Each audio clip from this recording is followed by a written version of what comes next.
का पहला खत लिखने में वक्त तो लगता है। प्यार का पहला खत लिखने में वक्त तो लगता है।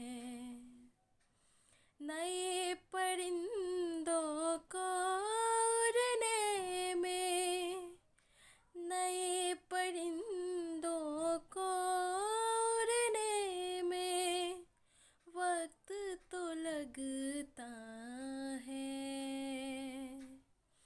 प्यार का पहला खत लिखने में वक्त तो लगता है।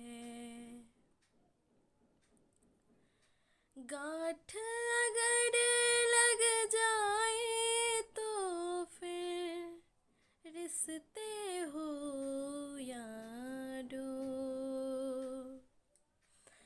गांठ अगर लग जाए तो फिर रिश्ते हो यारो।